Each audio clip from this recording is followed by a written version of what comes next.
J'ai un bon groupe, on enchaîne. La valeur SD, ça parle à tout le monde, ça, la valeur SD, ça vous parle? C'est quelque chose qui… Pas du Ah, tout. j'ai du tout. J'ai eu même un mouvement de nez de la part de Yves avec les boulots derrière. Donc, je pense que je suis pas sûr que ça soit très, très clair. Bon, parfait. Alors, on va essayer. C'est pareil, je vous ai préparé. Alors, qu'est-ce que c'est le SD, déjà? C'est la résistance d'un matériau. Je vais dire un petit peu, mais au passage de vapeur d'eau. Donc, c'est sa capacité à limiter le passage de la vapeur d'eau d'un côté à l'autre. D'accord? Pour faire simple, nos amis les ingénieurs ont donné ça en équivalence de couche d'air. Ouais, parce que sinon, c'était trop facile de mettre un coefficient tout bête. Là, vous avez une équivalence couche d'air. Bon, moi, ça me parle pas plus, mais ça vous dit juste qu'un SD, on va vous le donner en mètres d'air. Voilà. Et évidemment, vu que c'est une résistance, plus elle est grande, bah, plus elle est forte. Hein. Donc, plus elle résiste au passage de la vapeur d'eau. Logique. Allez, je vous relance un deuxième petit test.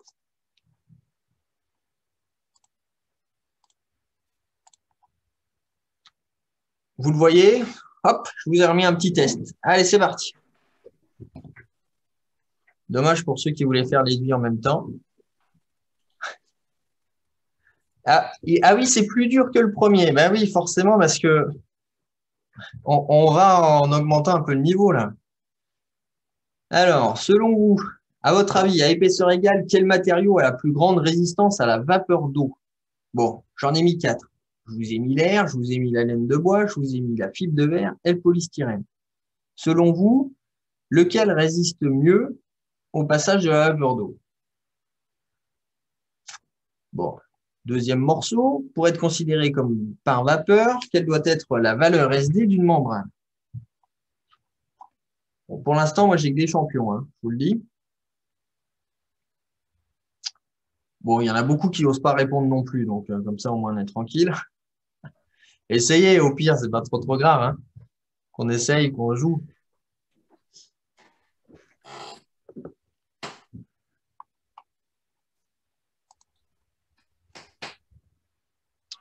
Alors, on a 26 réponses, on est pas mal. C'est à peu près le niveau qu'on avait tout à l'heure. On a même augmenté par rapport à tout à l'heure. Donc, on est en train d'avoir des gens qui sont plus motivés. Je sais pas jusqu'où on va aller. 30.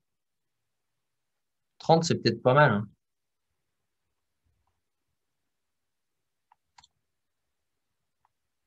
Allez, j'ai mis fin. Je vous ai envoyé les résultats. Alors, vous êtes 7% à penser que c'est l'air, 17% à penser que c'est la laine de bois, 13% à penser que c'est la fibre de verre, 63% à penser que c'est le polystyrène. Et sur l'autre morceau, 17 à penser que c'est 1 mètre, 2 mètres pour 10%, 67% pour 18 mètres et 7% pour 57 mètres. Bon, eh ben on est pas mal. Alors, si ça veut bien. Alors, je vous ai mis, vous le voyez là, les résultats parfaitement? Super. Alors, l'air, je vous ai remis une bestiole, le mu. Le mu, c'est l'espèce de U avec une patte rallongée là. Alors lui, c'est le coefficient abstrait qui est sans valeur d'air. Mais c'est quand même la résistance, si vous voulez, c'est la perméabilité, c'est le coefficient de perméabilité à la vapeur d'eau. Donc lui, plus il est grand, eh bien moins ça passe. D'accord? Pour faire simple. Donc l'air, ça passe plutôt bien, la vapeur d'eau. OK? La laine de bois, ça passe 2 fois moins bien que l'air, la vapeur d'eau. La fibre de verre, c'est comme s'il n'y avait rien. Ça passe plein pot. Comme l'air, en tout cas. Et le polystyrène, selon les modèles, vous êtes entre 30 et 70 fois plus imperméable à la vapeur d'eau que l'air. Bon, c'est du plastique, vous vous en doutiez, il n'y a pas de surprise, hein, mais en effet, tout ce qui est à base, pour avoir une réaction… Alors, je vous ai mis les marques parce que chez le fabricant, vous retrouvez ces données-là. Là, je les ai été chercher chez des fabricants, mais à chaque fois, vous pouvez chez votre fabricant et vous le retrouvez normalement même sur l'étiquette.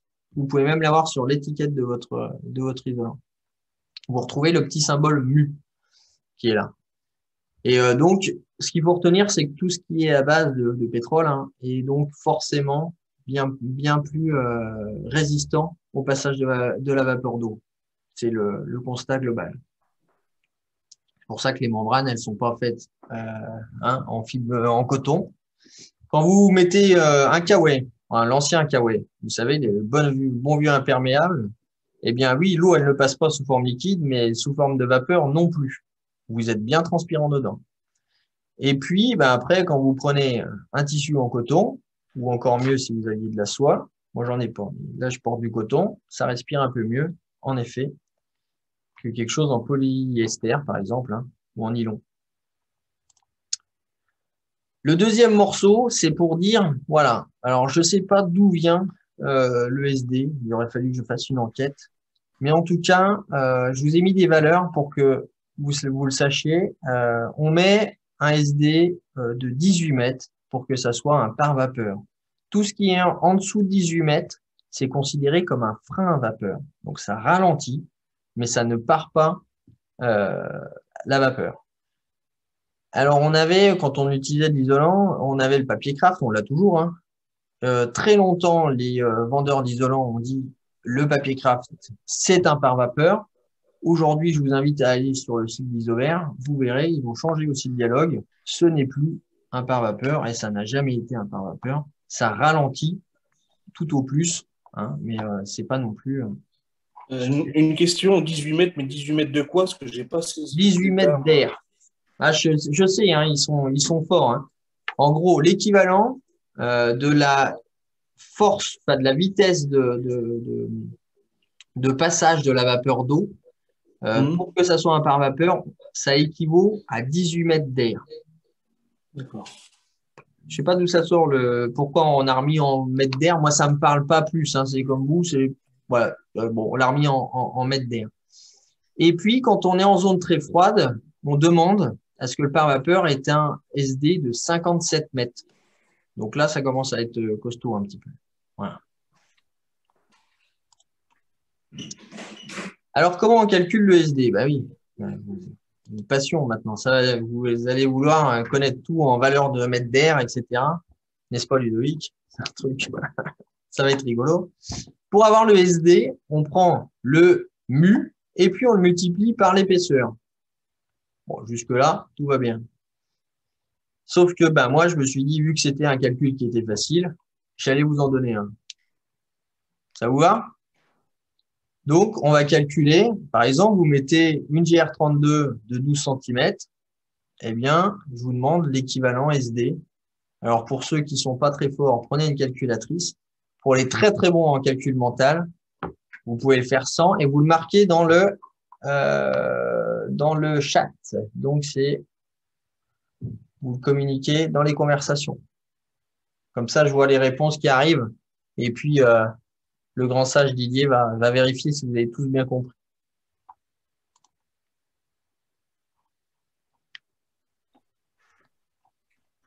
Oui, ben, Anne, j'en attendais pas moi de toi.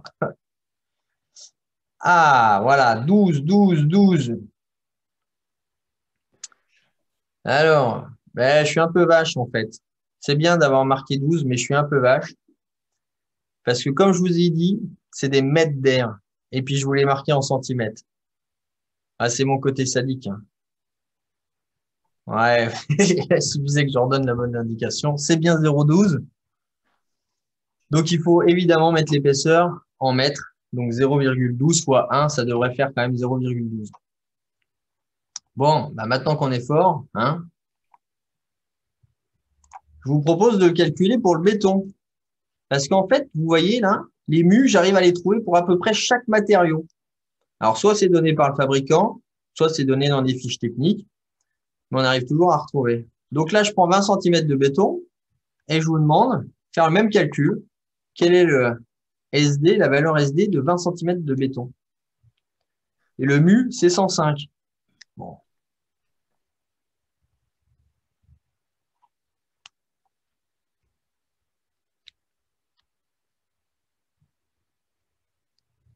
David, Stéphane, Anthony, Sylvain. Bon, il n'y a pas de complexité, hein. Paul, ouais. Personne ne se trompe, tout va bien. Thierry. Bon, génial. On est tous d'accord. 105 x 0,2, 21 mètres. Donc, un mur en béton, hein, peut être considéré comme pare-vapeur, mais forme bien un pare-vapeur parce qu'il est au-delà de 18 mètres. Donc, clairement, quand vous collez un polystyrène derrière ou ce que vous voulez, hein, même si vous remettez un bardage ventilé derrière sur un mur en béton, le risque, il est quasiment nul. On est d'accord. Est-ce qu'on a des questions sur le SD? Moi, j'en ai une, c'est celle-ci.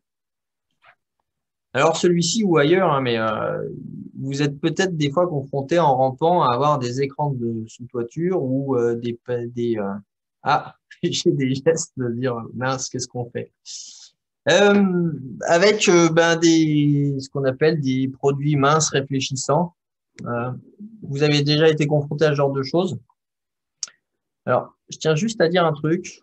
Est-ce que vous avez déjà mis des carottes dans un bol après un apéro et que vous avez recouvert d'un papier d'alu et mis dans votre frigo? Alors, c'est valable pour les carottes ou également pour les choux-fleurs. Qu'importe le type de légumes, hein, ça marche même avec des tomates. Et en fait, quand vous le mettez au frigo, vous avez de l'humidité forcément dans un légume. Eh bien, vous allez vous retrouver sous le papier aluminium, avoir de la condensation. Ce qui est logique puisque vous avez une ambiance humide et vous le plongez dans une ambiance froide. Sauf qu'en fait, le papier aluminium, il a une perméabilité à la vapeur d'eau extrêmement faible. En gros, il la laisse pas passer. Pour vous donner un équivalent, une feuille d'aluminium normale que vous utilisez en cuisine. Sa valeur, c'est proche de 250 mètres.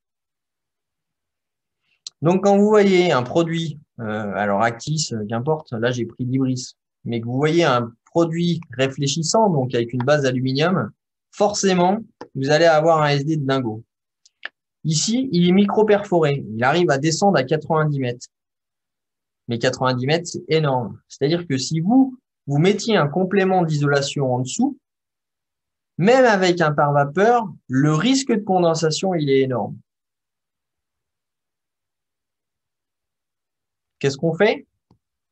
Le mieux, c'est de l'enlever ou le ventiler. Yves, ça va pas? Si. Oui, enlever, c'est chiant, oui. Puis surtout quand le client l'a mis il y a 2 ans et puis qu'il l'a payé cher. Ça crée des soucis. Mais honnêtement, ça peut être dangereux. Voilà. C'est vraiment, en termes de risque, l'isolation, il faut la rajouter au-dessus et pas en dessous. Voilà.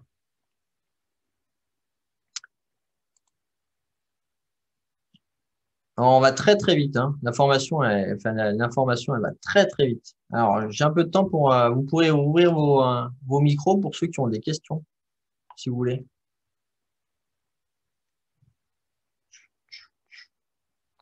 Olivier, pour le premier webinaire, première question.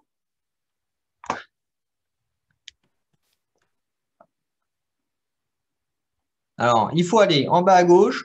Voilà. Réactiver le micro. N'hésitez pas, on est là pour ça. Hein.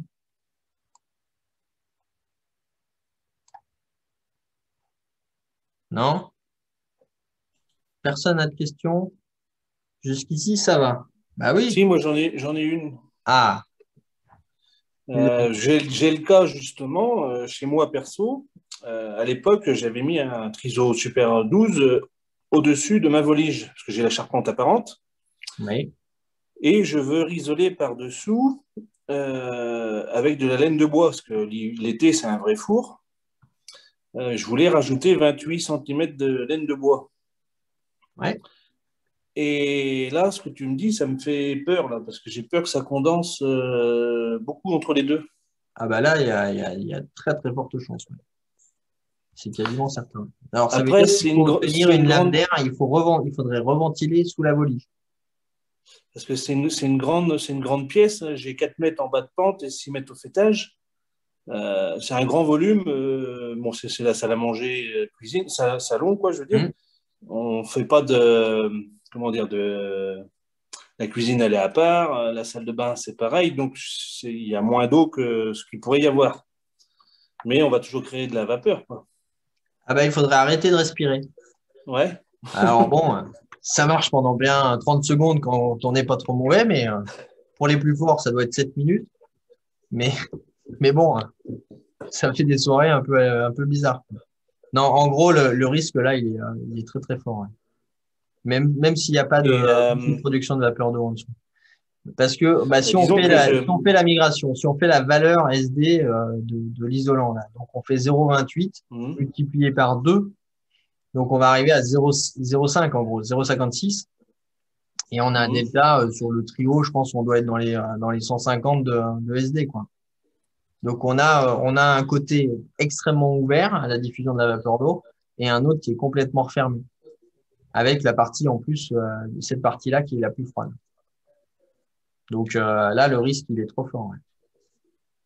Mais moi, j'ai déjà un espace entre ma volige et mon isolant mince. Et après, donc ce qui veut dire, j'ai mon isolant mince, un espace de 4 centimètres, ma volige apparente, et après, je vais avoir 2 centimètres de lame d'air, 80 millimètres de laine de bois, plus 200 de laine de bois croisée dans l'autre sens. Ouais, mais il faut que les lames d'air soient ventilées pour que ça fonctionne. Ah oui, Ah je oui, peux pas. ben, Je peux pas percer des trous à l'extérieur. sinon ça fonctionnera pas. Voilà. C'est bien le. On me demande une trace écrite du webinaire. Oui, je l'envoie à tout le monde, tous ceux qui y sont inscrits. Ça, c'est vrai. Ceux qui arrivent un peu plus Et, tard, mais pour tous ceux qui sont, j'enverrai tous ceux qui se sont inscrits, j'enverrai le PowerPoint. et avec la mise en place d'une membrane style Majrex Alors sous la là, laine de bois. oui. Alors là, par contre, bah, chez SIGA, alors pour parler de chez SIGA, souvent ils associent en fait avec un calcul dynamique. Donc il faut leur faire calculer la paroi. Mais à mon avis, même avec un Majrex, hein, ça me paraît un peu tendu. Mais il faut leur faire calculer. Là, Ouais, c'est par calcul dynamique. On ne sera pas dans les clous normaux, donc il faut un bureau d'études. Ouais, mais l'intérêt, parce c'est que que s'ils font le calcul, en plus, ils garantissent Exactement. l'ouvrage. Donc, c'est ce qui est bien avec SIGA, quoi. C'est ce qui est bien avec SIGA. Mais c'est pas moi qui l'ai dit. Siga, c'est quoi? SIGA, Siga, ouais, c'est des Suisses. ça s'écrit comment ça? SIGA. SIGA. Hmm. Et ils ont plusieurs types de membranes. Et D'accord. là, eux, ils garantissent en fait, ils font un calcul dynamique de la paroi, enfin, de la paroi pour garantir Mhm. garantir le risque de condensation, enfin, le non-risque de condensation. Mais en tout cas, dans le texte, on vous dira D'accord. pas que vous avez le droit. Voilà, ça, c'est sûr. Bonsoir. J'avais une autre question. Je suis couvreur et il nous arrive parfois d'associer des isolants, c'est-à-dire de mettre par exemple un Delta Rock entre chevrons et après on repasse un Sarking dessus. Et là, est-ce qu'on est dans les clous? Est-ce que c'est Bah, des là, choses? on est pareil, on est en dehors de. Là, on va aller voir les textes. Je vais vous donner tous les textes, enfin, en tout cas ceux qui parlent de l'isolation. Et dès que vous êtes en dehors, vous devez le faire valider par un BE. Et votre cas de Sarking, vous êtes en dehors. Donc le Sarking, il est pas dans les DTU. Donc vous allez avoir forcément un avis technique. Et dans votre avis technique de Sarking, en général, il ne comprend que du système, enfin pas en général, il ne comprend que les systèmes de la marque. Donc vous passez avec quoi sur le Sarking? Ça peut être de l'Eurotoit chez Recticel ou l'Effy Sarking. Voilà, c'est les deux marques avec qui En je polyuréthane alors. suis pour les retables. Donc c'est-à-dire que là, vous arrivez avec quelque chose donc à base de pétrole, donc extrêmement fermé à la vapeur d'eau. Oui. On est d'accord. Voilà. Donc là, vous pourriez utiliser. Alors, j'ai pas mis je l'ai pas bien joué, je l'ai pas mis dans ce que je vous présente là. Vous pourriez utiliser le cas du 1/3, 2/3. Je sais pas si vous connaissez hein, sur l'isolant, c'est-à-dire que quand on met une membrane de membrane par vapeur, vous pouvez pas l'éloigner de plus d'1/3 dans la paroi, en tout cas sur la résistance thermique. Donc, vu que les fils Harking a des résistances thermiques quand même très très élevées, vous pouvez avoir la moitié de la valeur de l'effice arcing en intérieur. Ça, c'est valable pour la partie en hors zone très froide. Quand vous passez en zone très froide, il faut que vous basculiez avec un quart, trois quarts. Ça marche? Mais là, si on met un delta rock de 60 ou 80 entre les chevrons, et Oui. après on met 132 ou 115 des fils arcing, par exemple. Alors, il faut me la faire en R parce que c'est le R qui va être important. C'est pas l'épaisseur. Un 132, ça fait R de 6. Donc, vous avez le droit à un R de 3 dedans. Comment? Bah, donc, si vous avez un R de 6 sur la partie extérieure, il vous faut un R de 3 maximum dedans. Oui, alors, mais le delta rock de 60, par exemple, ça doit être 1,75 si je ne dis pas de bêtises. Donc, on est largement inférieur à la règle de tiers un tiers. C'est ça. Donc, ça fonctionne. Ça fonctionne, mais c'est pas dans le texte. C'est pas dans le texte, on est d'accord. Okay. Après, oui. Si j'avais un delta rock supérieur à 3, là, ça pose problème. Bah, le risque, en gros, si vous voulez, non, hors zone très froide, le risque, il est jamais dans le premier tiers. Voilà ce qui est dit. Oui. Donc, le risque, enfin, dans le premier tiers d'isolation. C'est-à-dire dans la descente, dans le schéma qu'on voyait tout à l'heure, dans la descente de température, puisque la descente, elle est suivant le R. C'est ça qui fait la forme de la courbe de température. Et c'est jamais dans le premier tiers de descente. D'accord. Voilà. Jean-Denis? Oui, Anne. Alors, si je peux me permettre aussi de répondre à Christophe. Oui, bonsoir Anne. Salut Christophe. Pour les fils arcing, de toute manière, en zone très froide, en port vapeur, il te demande une valeur SD de 90 mètres. D'accord. Mais moi, je ne suis pas dans une région très froide. Et après, les fils arcing, ils ont créé, il n'y a que, je crois, qui ont un ETN de mixité d'isolants, fibres de bois et PU, mais pas avec à d'autres types d'isolants. Ok. Merci Anne. Je vais t'embaucher bientôt de toute façon. Dès que tu me dis que tu es dispo, je t'embauche. Tu ne me supporterais pas, Jean-Denis. C'est possible. Mais bon, hein, je ne supporte pas grand monde. On va jouer maintenant sur les cas pratiques. Pour arriver… J'avais une question, s'il vous plaît. Ah, j'ai pas vu. Moi, j'ai une question. J'ai une question, c'est dans le même ordre d'idée, mais moi, j'associe la laine de bois souple et la laine de bois rigide en sarking. Est-ce que j'ai un problème? Tout en mettant un frein à vapeur auparavant, bien sûr. C'est-à-dire, je mets 100 mm de laine de bois souple entre chevrons et après, je mets 160 de rigide. C'est-à-dire, les 100 mm font R 260 et les 160 mm font R 385. Est-ce que c'est… Alors, attendez, on recommence. Oui. Vous êtes la membrane, vous la mettez sur le panneau? Je contourne mes chevrons avec mon frein à vapeur. Hein, avec mon pare-vapeur. Vous arrivez par-dessus.